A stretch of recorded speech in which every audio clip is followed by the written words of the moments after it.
Okay, so we have the SM7B going directly into the Zoom Podtrak P4Next. You can see none of the AI noise reduction, none of the compression, or the EQ settings are on. So this is just raw audio.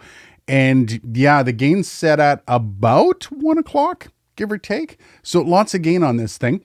Yeah, and you can see we're recording on board as well as recording through my DAW. So you can do both at the same time. So let's get this underway. Back in October 2020, when Zoom released the PodTrack P4 for $199, it was rather overshadowed by the already released PodTrack P8, the big answer to the Rodecaster Pro at the time. And honestly, on paper, you can kind of see why.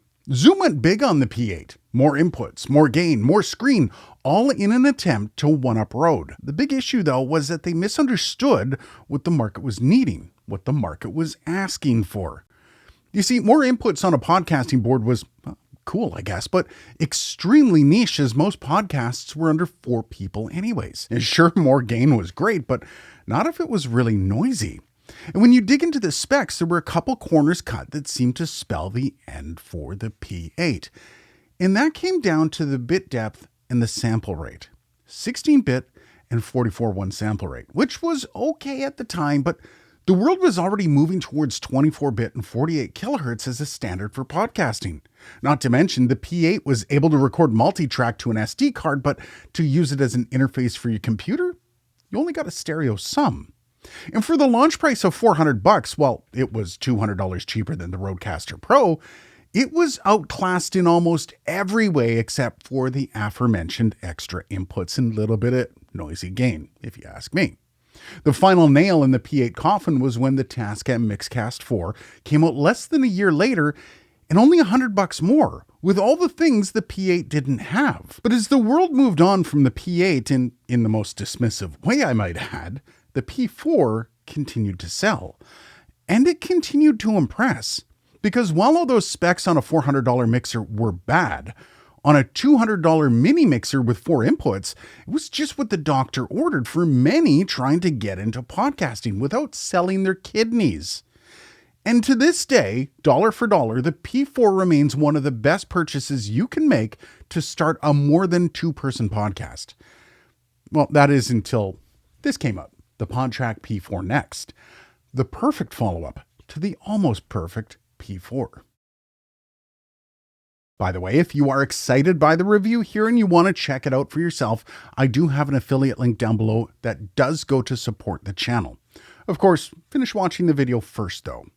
Now, sometimes people think that I give Zoom a lot of crap for their plastic, and I guess I do sometimes, but mostly for the H series, as cheaper plastic can actually be a hindrance and stuff like that. On stuff like this, though, it's actually fine, and honestly, I think the plastic is a bit of a step up from the OG P4. Other than that, though, a lot has changed, but also kind of stayed the same. Knobs are better, as are the buttons. The layout of the unit is better in my opinion, and I feel like the setup might be easier for a beginner to understand and jump into. There are a couple things missing that I will mourn, though. Addressable Phantom is one of them, though having a switch for each channel just unnecessarily drives up the cost of the unit, so I kind of get it. It's not like anyone was rocking up to record a podcast on a P4 with a bloody ribbon mic, right? Next is the gain control for the sound pads. Now, I much preferred not having to go into each individual setting just to change the gain level. However, having addressable gain here is much preferable if your sounds aren't all gain matched, meaning you can create the perfect sound level for each one individually, which means it's actually more of an upgrade this way. Fair enough. And lastly is the change on the screen. Not that I didn't love the old Zoom screens of days gone, but somehow they made it smaller. I mean, I get it, but I can't stress enough at how small this screen is. What I can say though is the screen is a digital readout, so it's actually not as bad as you might think as long as your eyes can focus on the little letters on there. As for the specs, and I know I've been dropping specs from a lot of my reviews because they can be an absolute bore, but they aren't here. In fact, the specs on this might actually surprise you. 24-bit, 48 kilohertz. First big happy news. Thank you, Zoom, for bringing this into 2026 with specs that are usable. Now, in case you didn't know, part of the reason 16-bit and 44.1 weren't great is because of video. 48 Hz actually syncs perfectly with video frame rates, which could previously cause some syncing issues if at 44.1.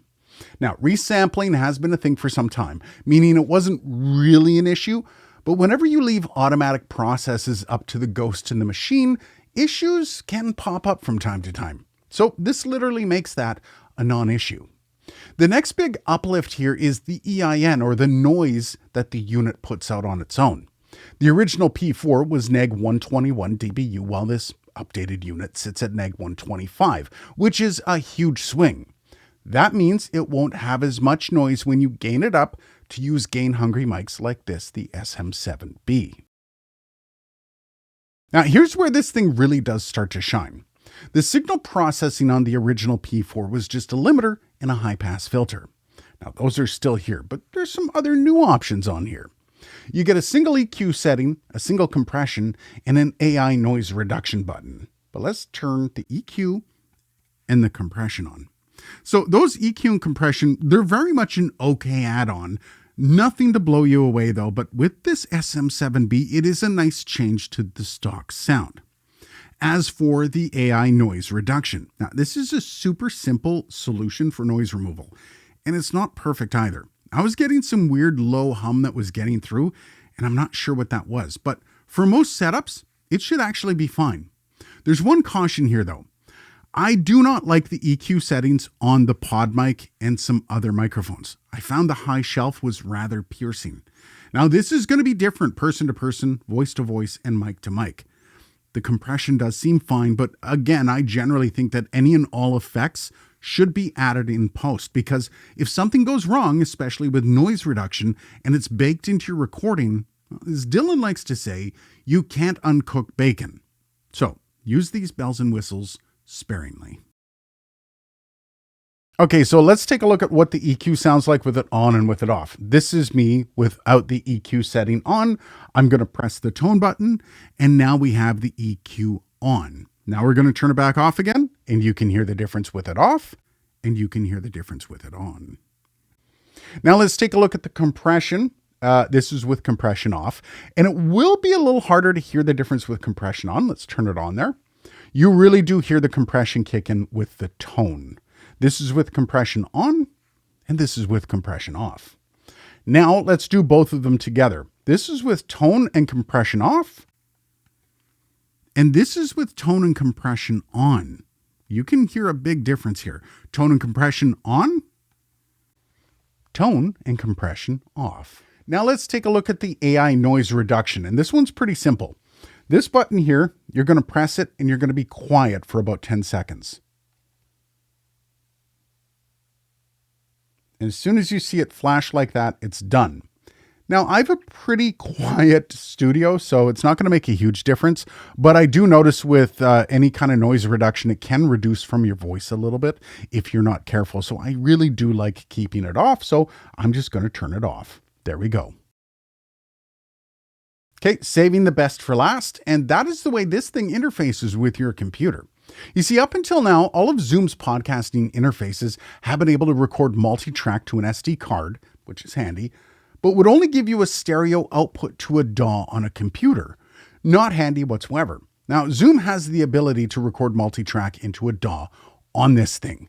This is probably the best thing that could have happened to this unit. And you'd be forgiven if you missed that, because when you look at the marketing for this thing, you have to scroll way down to see that. I would have that on a massive flag right up front, Zoom. Seriously, do not bury this under the sound pads. This changes a lot for people that want to record on a PC instead of making you record internally just for those separate audio files. This is exactly what we need from a great entry-level interface for podcasting. Great job, Zoom. I appreciate this. So with the PodTrak P4 disappearing off shelves and not being refilled, this seems to be the only offering from Zoom right now. And honestly, considering it's only a few extra dollars selling for $179, $20 cheaper than the P4 launched for in 2020, by the way, this thing is the new king of podcast interfaces for the entry level. And I'm happy Zoom is leaning into this. There is no better option for a 3 or 4 person podcast under $200. And considering all of the upgrades Zoom did to this over the original P4, this thing is an awesome buy in 2026 if you're starting a podcast.